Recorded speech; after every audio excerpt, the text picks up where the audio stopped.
Byron, do the wonderful introductions, Byron. Yes, I'm back. I think my internet tried to kick me out like I mentioned, but joining us tonight, representing for the ladies, she covers the Ravens for the Baltimore Banner, the one, the only, the illustrious, up late with us on the Flex Zone podcast, Giana Han. What's going on? Welcome to the Flex Zone podcast. Thank you for dealing with the internet issues, and we appreciate you being here. It's much appreciated.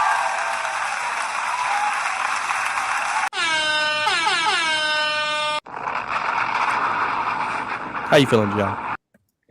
Feeling good. It's fun. I get to see how you guys react to chefs in live time. So got to know you real quick there.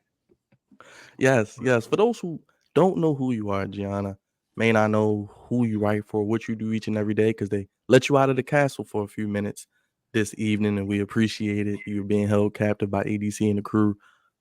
How'd you end up here with the Baltimore Banner, and kind of what do you do, and what kind of led you here, your journey to be where you're at today? Yeah, I'm from kind of the area from Howard County and went to Penn State, and out of college got a job or an internship at the Baltimore Sun, where I got to help out with Orioles and Ravens coverage, and they did not have a job open at that time, so I had to leave, but I was like, I'll be back. Went to Alabama, went to Philly, detoured to hockey, and then the job was open here. And when I got offered it, I was like, I cannot pass up on a job covering my hometown NFL team. So I work for the Banner. If you haven't heard of it, we are I guess, just over 2-year-old outlet now, nonprofit, working to just really uplift the community of Baltimore, bring you guys news in a different way, meeting readers where they're at. So really love the mission, and that's part of why I came on. And yeah, now I cover with Jonas, who is our giant X's and O's guy, and I can do some X's and O's, but I'm here to help you learn a little bit more about the team, the ins and outs, the personalities, what goes on behind the scenes. So yeah, that's what I do day in and day out. I am at the castle, as you said, pretty much every day. Not tomorrow because they have an off day, but if I'm not there, then I'm at M&T or I'm on the road with the guys. Well, Gianna, how is the mood of the team after Thursday? They played Thursday. They had a couple days off. They played Sunday home opener. Kind of what's the vibe of the team, and kind of what is your reaction looking at the game as kind of how it unfolded? Yeah, we didn't get locker room today, so it's kind of hard to say because we're seeing from the sidelines, but Harbaugh was downright peppy today, came in with the jokes, although he would not answer any injury questions. You might have seen Lamar was not out there. Don't think you should panic yet. I don't think any of us noticed an injury. It could just be a rest day. He did a lot. He did a lot on Thursday, but Harbaugh would not clarify what is wrong. He said we have to wait till Wednesday when the injury report comes out. So I guess everyone will hold their horses to see if he's out there on Wednesday. But yeah, so we didn't get to see the team other than what they were doing in drills. They seemed like, I don't know, they were practicing with some intensity, but certainly after the game, that was not a happy locker room. It also wasn't a morose, sad locker room, kind of like it was after the AFC Championship. I think there was a little bit more fire in there. People were heated. People were not happy. Granted, that's however you feel about the way the Chiefs won this game or last year's game. They are officially the world champions, so I do think people recognize that it's like, well, we already faced like one of our biggest tests. So they're in their 1-0 mentality. So they're on to Raiders, and that's what they'll answer to you about. Did you go to the Chiefs game with the team? Well, alongside the team. Don't Yeah. fly with them, but yeah, I was there. I was in the locker room for the very fiery conversation with Ronnie Stanley about illegal formations. So. My Yeah, I'm pretty gosh. sure that was a sight to see. Going in, what are your expectations for this team going into the season outside of the first Chiefs game? I think they can be good. I think they have a lot of the talent they had last year, outside of, big Patrick Queen fan personally. He's a media good guy for us, and then Jadeveon Clowney and Geno Stone, but they had some guys step up. But I think defensively, I'm worried about the depth. and that was a problem last year. They certainly had the guys to step up. I don't know that they have the same number of guys this year. I also think they leaned super hard into defensive backs because that's what they needed last year. But already, like Calvin Noy's out, Adisa Isaac's out, and I don't know what they're going to do with outside linebacker right there. They might have to slide like Harrison in and rely on Trenton Simpson a little bit more than they seem ready to rely on him. And then offensively, I think they're just as talented everywhere but the O-line. But as we saw, the O-line has a really big impact. Harbaugh had really good things to say about the O-line afterwards, but like Harbaugh's going to have good things to say about the O-line. It's hard to diagnose what went wrong in that you don't know. Well, Lamar's taking more command of the offense this year, so you don't know if that was his decisions. You don't know if that's Todd Monken's decisions. You don't know if that's him not having trust in the O-line, or his receivers not getting open, or his O-line not protecting him long enough for his receivers to get open. But yeah, clearly everything that they added in the offseason didn't pay off because all we saw was them forcing a ball to Zay Flowers with some nice services, Isaiah Likely as well. But where was Derrick Henry? Where was Rashad Bateman?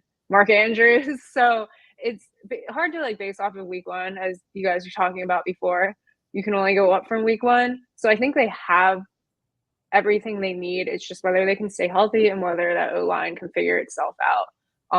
So I think I have them at like 11 wins. I hate doing predictions because my old beat partner in Philly guessed an entire hockey season down to the day, which is insane, but that almost never happened. So I always hope people will forget my predictions by the time the end of the season is here. Let me ask you, what do you think is the Ravens' biggest hurdle? Because Lamar has a losing record against both the Steelers and against the Chiefs. Do you feel that is more of a hurdle for him to get past his division rival right now, or that he has to get past the Chiefs in order to obtain a Super Bowl championship? Well, I think PQ is going to be gunning for him. So we'll have to watch out for that. But I don't know. I've seen in person them losing to the Steelers, but I think that the Chiefs are what's going to be in the way. I don't think the Steelers, or as much trouble as they give them, are going to be enough to keep them out of the playoffs or knock them out of the playoffs. But it's just, it seems to be Lamar's biggest hurdle, if that makes sense. Like, I'd seen him have some up and down performances over the year, but he finally got me to trust him last season because he strung together so many consistent games. And then he gets to the Kansas City Chiefs game, and it's not all on him, but I will say I think that he could single-handedly have won that game if he was playing at his best, because I think this entire ship rises and falls with Lamar. And the Ravens, certainly, whether they want to put it like that, think this too. Like, Lamar is enough to win a game completely by himself. But instead, we see him taking a sack that puts him out of field goal range and, just making some decisions you haven't seen him do in his entire MVP stretch. So I think he's his biggest hurdle. And I don't know if there's something mentally when it comes to the Chiefs or it comes to the Steelers that gets in his head. But I think that the Ravens are good enough to beat both of those teams. Even this game, like, certainly, as Harbaugh said today, the winningest team is the one that makes least mistakes. But it's really like the Ravens just giving things to the Chiefs rather than like letting them get beat, if that makes sense. So I don't know if that answers the question. I think that the Chiefs are a bigger hurdle to a Super Bowl per se, but the Steelers certainly seem to live a little rent-free in the Ravens' heads, although they did have some backups playing last time that they've played them. But yeah, I think it all just comes down to whether Lamar can get over whatever it is in his head that lets him become Superman or not. Now, you did say, just to follow up, that if Lamar, it depends on Lamar, and we've seen Lamar have a fantastic game pretty much against the Chiefs, but yet it still wasn't enough. Do you feel that it if he plays like that again against the Chiefs, that this time, or the next time rather, he'll be able to finally get over the Chiefs and beat them in the playoffs? Or do you feel like somebody else has to kind of step up, or maybe it's the play calling? What do you feel needs to happen in order for them to get over that Chiefs hump?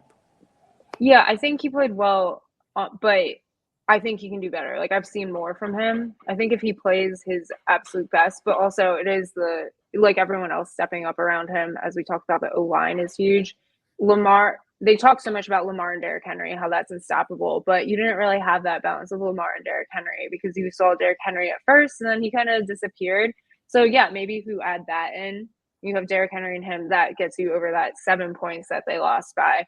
Or, I mean, they almost won that game.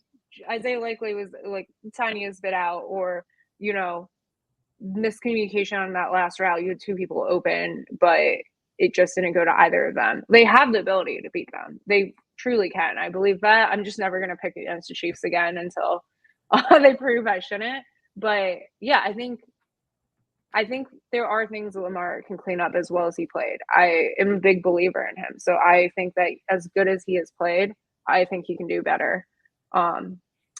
As I said, he's literally been Superman in some games, and I think he can pull that out at times. Yeah, around here we call them the tribal chiefs in honor of Roman Reigns, and we still acknowledge our tribal chief over here. Yeah, yes, we do. But Gianna, I think that's probably like one of the problems, though, is like Lamar has to do everything. It seems like he has to do everything. And going into that game against the Chiefs, Derrick Henry had 14 touches with the football. I didn't like the game plan. I'm not even gonna sit here and lie to you. I did not like the game plan. I thought Derrick Henry should have got the ball early and often. They should have ran it at least 20 to 25 times with him, and took a lot more pressure off of Lamar and that offensive line. But yet again, like you said, he has to go out there and play Superman, and he has to make moves. He has to run around. He has to, run for his life at times and make throws that are incredible. It's like I'm not sure if this strategy. Hopefully, this is just the one game, but hopefully, this strategy doesn't last for the entire season.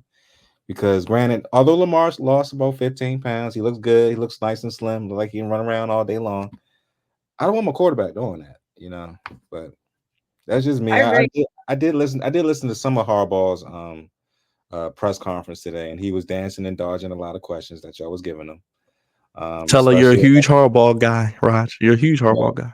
No, I used to be, but I used to be. I used to love Harbaugh, but Harbaugh's been doing a lot of things that I just question a lot. So, but I'm still rooting for him. Though. I want him to win, but he knows how to duck and dodge. But my whole question is this: what's the leeway or how many carries you think that Derrick Henry might get? Is it like you think he might get like 20, 25, 15-ish? Like, but how are they trying to use him?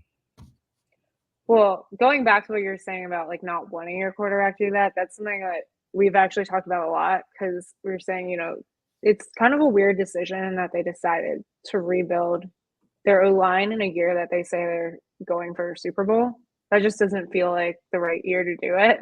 And then we were like, well, Lamar and Derrick Henry can make up for a lot, but do you want them to, right? Because he can play Superman, but do you want him doing that all the time? Do you want him risking getting hurt? Because if this team rises and falls with him, if he gets hurt, they're done. And so, yeah, I don't think that should be the game plan either. I don't know that it was the game plan to not have Derrick Henry run the ball that much. Just from some conversations I've had, it sounds like they went pretty off the game plan based on what the Chiefs are throwing at them, what they weren't able to do against the Chiefs. Again, I think some of that comes down to their line personally, but I expected him to have, maybe 20 carries or somewhere in that range. If you look at Derrick Henry's splits against the Chiefs, he's averaged 5.73 yards per carry and over 100 yards per game against them. That is a huge difference from his 40-some yards that he had. So, and there were some, runs where he was stuffed immediately, often up the middle because they couldn't get much interior push, but he broke some good, he looked pretty good in some of those runs. So I am also a little bit questioning along with you what their plan is, because if he looked good, why wouldn't you keep going to him, at least just to keep the defense honest? I know that didn't stop Lamar from being able to run as many yards as he did, but you would think that would allow Lamar to do even more when they have to also kind of divert their attention to Derrick Henry. So I can say whatever number I want, but clearly I can't predict it based off of that last game. It just confused me. I was sitting up there with my coworkers, like, what is going on? None of this is what they told us to expect. We all know they got Derrick Henry as a result, or as a response to the AFC Championship where they didn't run the ball at all. That seemed like a direct response to that. And then you get back and it's pretty much a replay of the game, and they run it more than they did, but they certainly didn't run it a lot. So I would think you don't want him to get a ton of carries because he is getting up there and you want sustainability, but I would think you want more carries than we saw on Thursday. Harbaugh. I just wanted to piggyback a little bit off of what Raj was alluding to. It seems like the Ravens get out of character when they play the Kansas City Chiefs. There was a 4th down play, and it was a terrible play call to Zay Flowers. Like those are, it's like they panic. It's like they panic. Like, if we don't score right here, he get the ball, and now we're down 10 or we're down double digits. Is this a Lamar problem or is this a Harbaugh problem?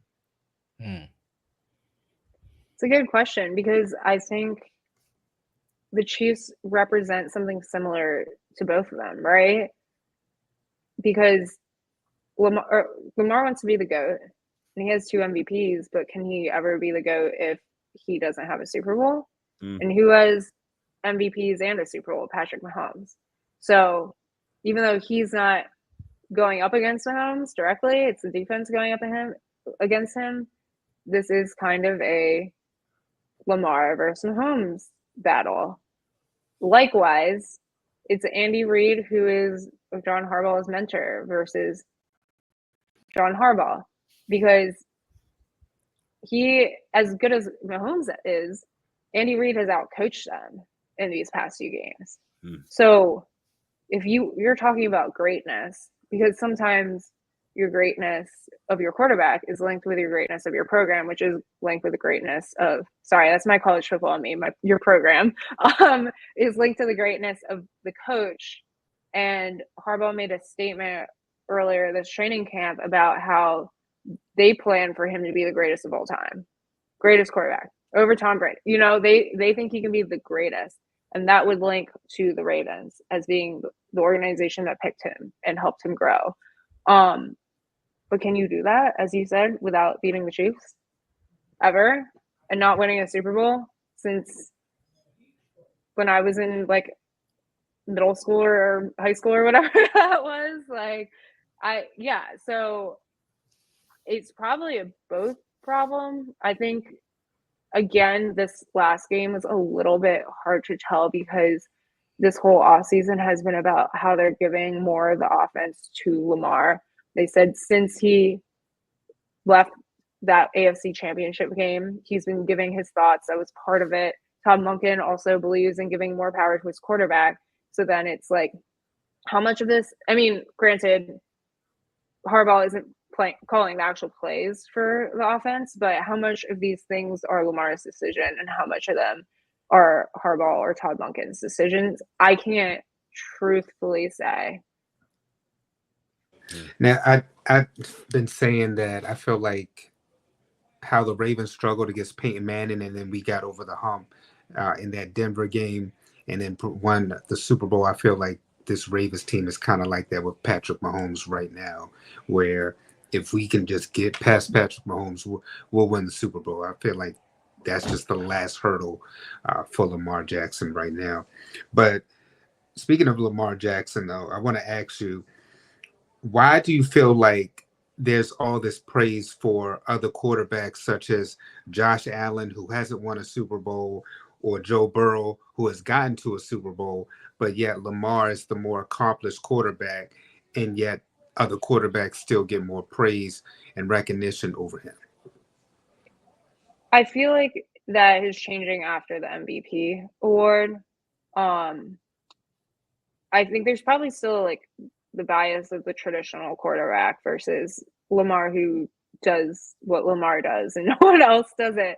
I was trying to do a story on him and the way he's paved the way for other quarterbacks like him, but even the ones that they compare to him aren't like him. Like, he's just so unique. I did think it was a little bit interesting that people were predicting the Bengals to win the Super Bowl on Joe Burrow alone. Again, just week one, but it doesn't look like that's going to happen. But I don't know. I think the closest thing to Lamar is Patrick Mahomes, right? In terms of I guess Josh Allen has some elements of Lamar, but he's just so unique. And he's changed the game, and some people don't like that. People are resistant to it. His throws don't always look pretty, even if they're getting the job done. So you might be watching like, oh, that's ugly, and not looking at the results. But I do think that it's starting to change, one. And I also think there is an element of it's hard to get to know Lamar. Kind of like a Jalen Hurts thing, but Lamar has a little bit more personality, but Lamar doesn't have an agent, right? Which can be good in that we're talking about, self-empowerment of being able to negotiate your own deal, but it also can be bad in that it's hard to facilitate, you don't see that many sponsorships through him. You don't see that many personal articles. But the Washington Post and GQ just came out with some, and they were probably some of the first ones to get very personal, but it is still not that personal. The people close to him don't talk.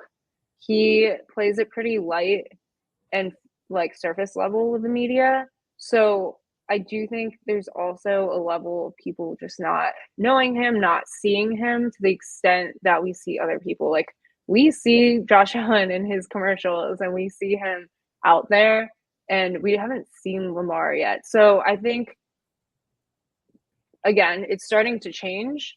He did just sign a sponsorship. He has 2 MVPs, and I personally don't think that Joe Burrow and Josh Allen can even compare to him at this point.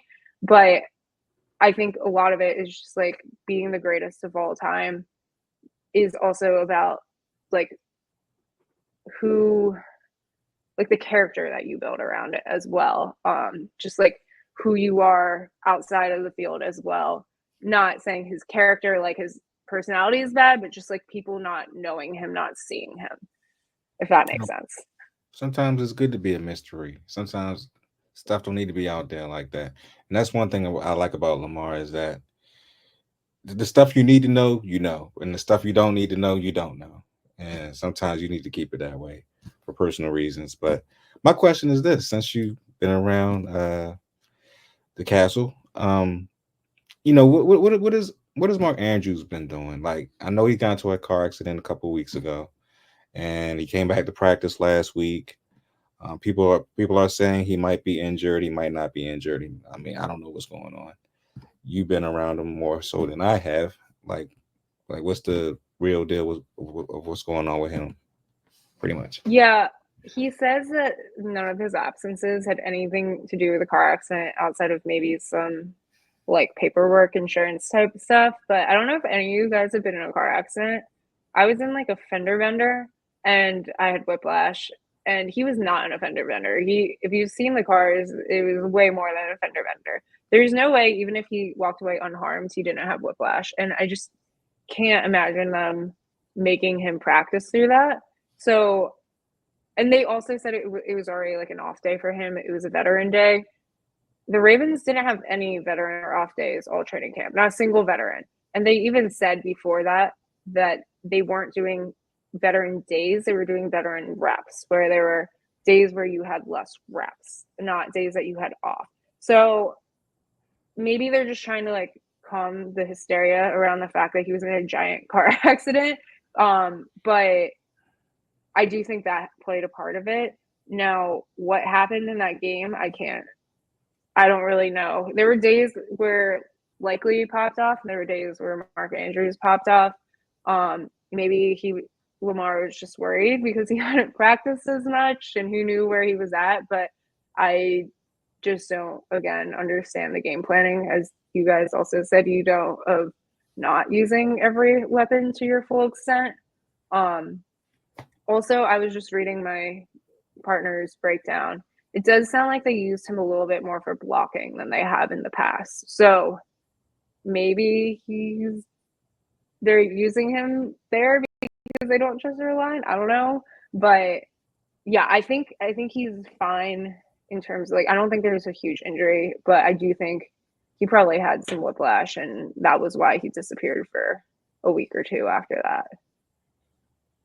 Also, be careful if you're driving out to the castle, because apparently a few of the players have been in accidents. So better watch out around there. They can't drive around here.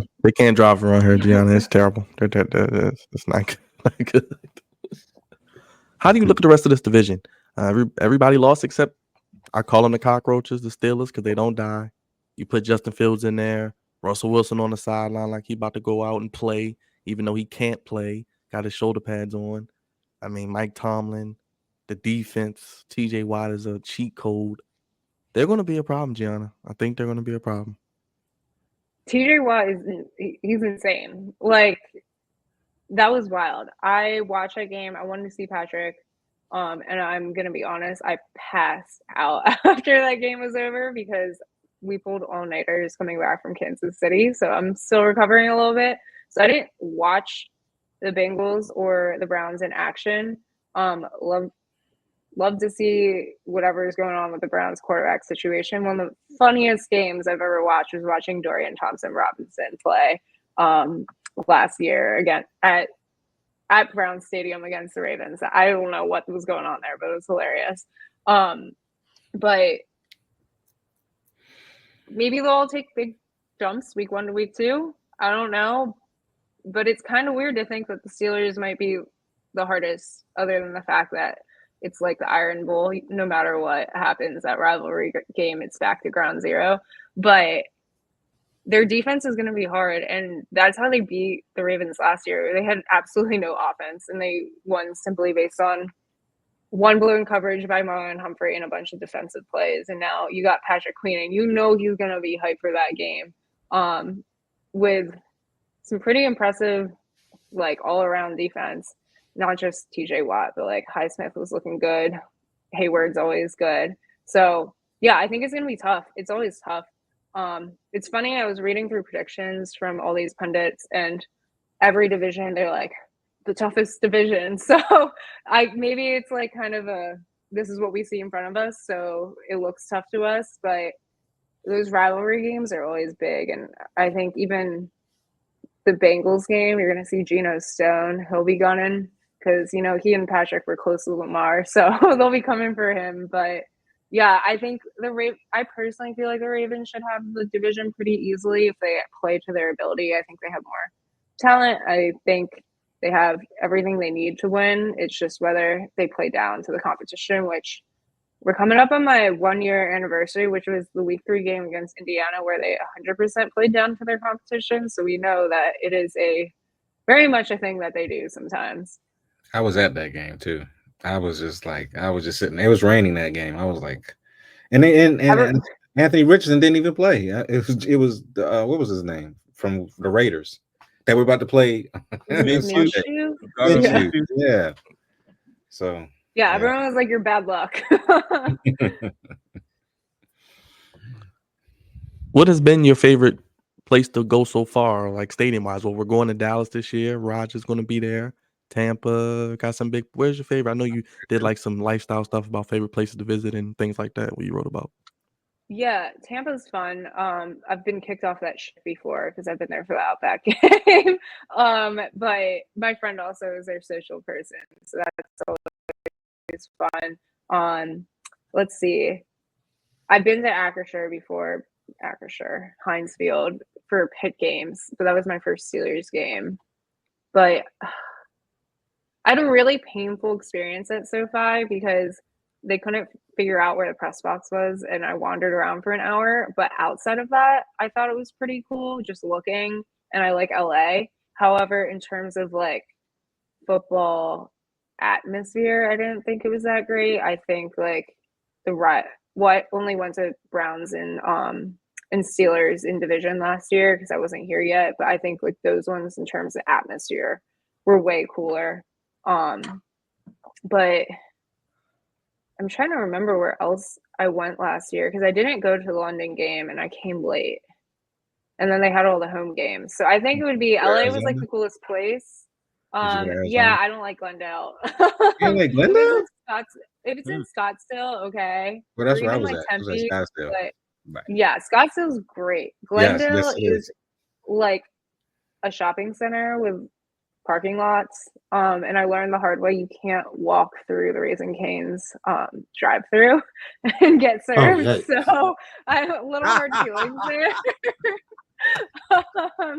But yeah, so it's probably like obviously LA is so cool. It has a little bit of an edge over Cleveland and Pittsburgh. The atmosphere would be Cleveland and Pittsburgh. So is the stadium as nice as they say it is? Because they said it's like the three best stadiums are SoFi, the Raiders, and Dallas. So I'll have to report back to you on Dallas, and I've only been outside the Raiders. But SoFi was nice, but someone from LA was telling, or not from LA, but from San Diego was telling me that like it's just when a team moves that much, people just aren't as passionate about it. Mm-hmm. And then LA is like not the biggest sports focused city. So it was more about like what famous people are there than like rah. But it was certainly cool. Like it was gorgeous to look at. Like the screens, the entertainment, all of that was really cool. The locker room was not cool. The visiting locker room, at least, it was very oddly shaped. All visiting locker rooms are a little weird, but this one was like this long, skinny rectangle with rows of lockers in the middle.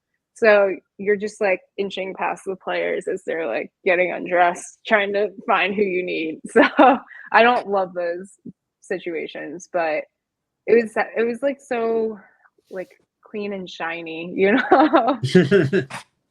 I get to go back. Let me ask you also before, with the time that we have with you, what do you feel are the Ravens' needs to get them over the hump? I know, like for me, I think about like pass rush, wide receiver, corner are some needs, but what do you feel are the needs to get them to where they need to be ultimately? Harbaugh's going to be mad about this because he already called out all the pundits for talking about the O-line, but O-line, I just no, like, call it out. It all comes back to that for me. Like, if even with Lamar, like, I think he had, I don't know, like 4 seconds to pass last year and he had like 2 seconds this year. I might be completely wrong, but it was certainly much lower than it was last year. Like, how is he going to exercise all his amazing weapons that they've been talking about if he just has to scramble over and over again? Or if he can't even hand it off to Derrick Henry to take some of the heat for him. So I think O-line is huge. And then it would be nice to see like a dynamic wide receiver. Maybe through trade instead of drafting, because they haven't been really good at drafting. But for as good as Bateman might be, or the the receiving tight ends that you have, they don't have a true wide receiver one. Like they don't have like a Jamar Chase. Like, you know, they don't have a guy that you're like, yes, he is like competes with the best of them. So that's a big one. And then I think outside linebackers TBD on Adisa Isaac because it takes a while for those guys to develop. I was talking with my coworkers about this. It's going to be way too early to say whether this rookie class is success or not because, you know, it always takes years. It's just more of a question if it's a success for what they're trying to do this year. So he certainly probably won't be because he's already so many weeks behind, but like long term, he might address the need there. I'm hoping, fellow Penn Stater, he addresses the need there. So I think like both long term and immediate term. I don't know if that's a word.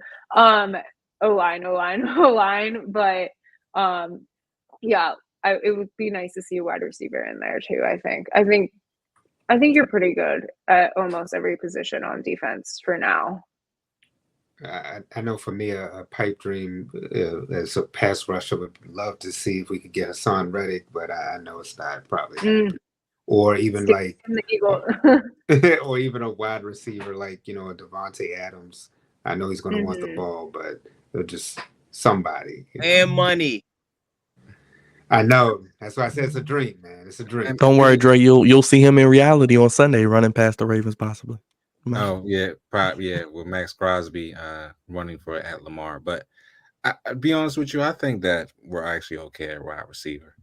I just think Bateman needs to get more chances. I mean, again on Thursday, I mean, he only got the ball twice. And then it was thrown at but 4 times, I believe, in the game. So give that brother a chance. Just give him a chance. How many more chances does at he least get? mid-season if he continues to do what he's supposed to do. I think it'll be fine. No, get him. Yeah, out. I actually have a story coming out on him, but we did like a deep dive, and he was the highest on the team and 8th highest, I think, in the NFL last year, like off target rating from Lamar. So I was doing something looking into the chemistry, because no matter what Bateman does, he's never going to pop off until Lamar can get him the ball. Or do they get along? You see it. Do they get along? How is their relationship? So that's like a very common conversation that we have amongst the media, because I think they like each other.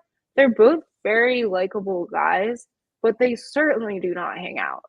You do not see them, one, training together, but two, even just like on the sidelines, it's always Lamar and the Zays.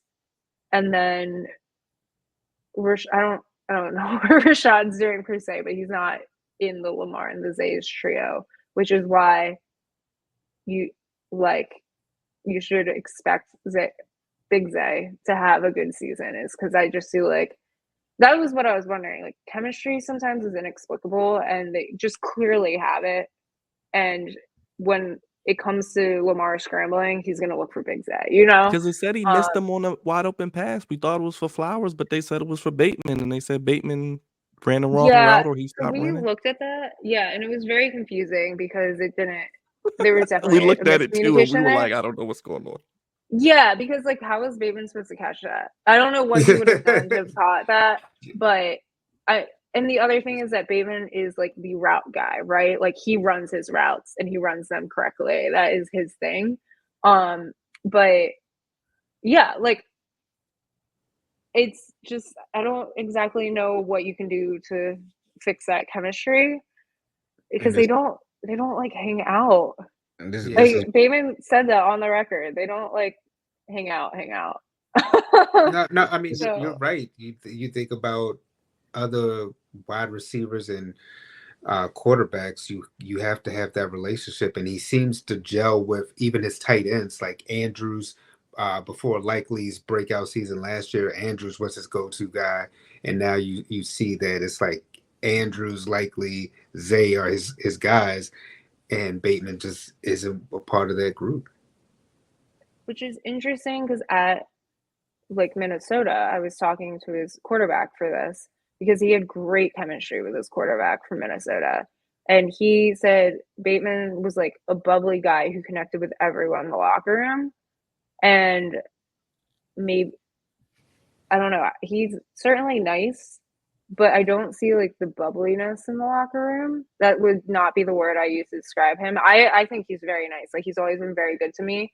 But he's not like bubbly, if that makes sense. He's not like the one going around the locker room like, hey, like joking around. So, and he's also not seated by Lamar. So in the locker room, it's like Zay, someone, Lamar, and then you go around the corner and Isaiah Likely's in that same like little corner. and Bateman's like all the way down at the other end.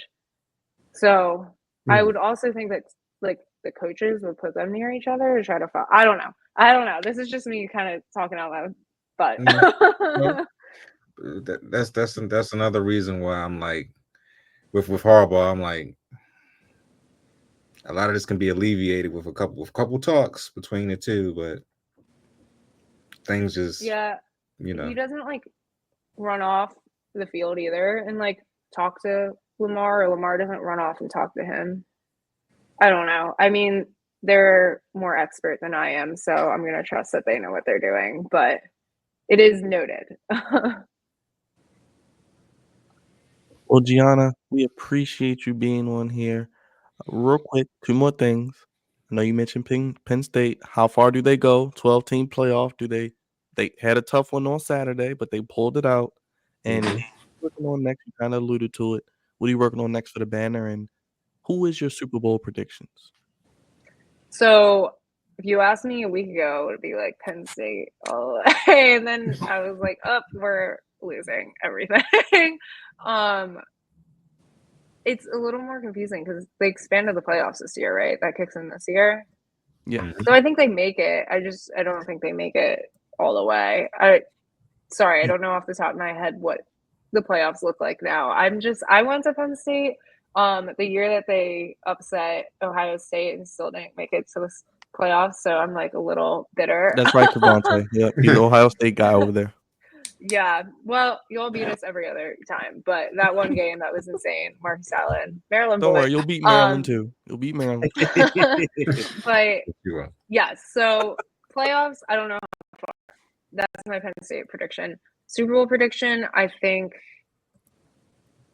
Who did I have? That's a good question. I think I had the Chiefs in there because, like I said, of course, because until they make me pick against them, I am just not going to do that anymore because I picked against them in the AFC Championship and that didn't go well. Here we go. Give me 1 second. I picked the Chiefs versus the Lions. With the not Chiefs a bad winning. pick. I was gonna After that Sunday night game, that's not a bad pick. Yep. Now, is that my personal pick? I don't know, but that's my professional pick. And what do I have coming? Yes, I have a Rashad Bateman thing coming sometime this week. Just looking into how a guy known for his discipline finds chemistry for a guy known for his unpredictability, which he said is the key thing he was trying to figure out this offseason. And then I am hopefully soon going to be having a series looking into the woman not behind, I don't like that word, the women who help get the Ravens out there on Sundays. So gotta uplift my fellow women in sports. We always love supporting the ladies in sports. Let's get you back on the show if it's cool with you before the Super Bowl, and we'll kind of see how the season's going, and we'll see if that chemistry with Lamar and Bateman's maybe got a little better, if Lamar's still cussing out Aguilar, if the O-line's gotten better, all the fun stuff that we can peel back the curtain here on with you, Gianna. We appreciate you.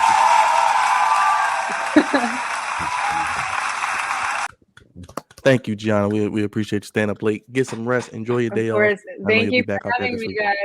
Yes, thank you for joining us. Appreciate it. Thank you. One more time. Give it up for Giana Han from the Baltimore Banner, joining us here on the Flex Zone podcast. Check out her work on, of course, the Baltimore Banner, giving you the behind the curtain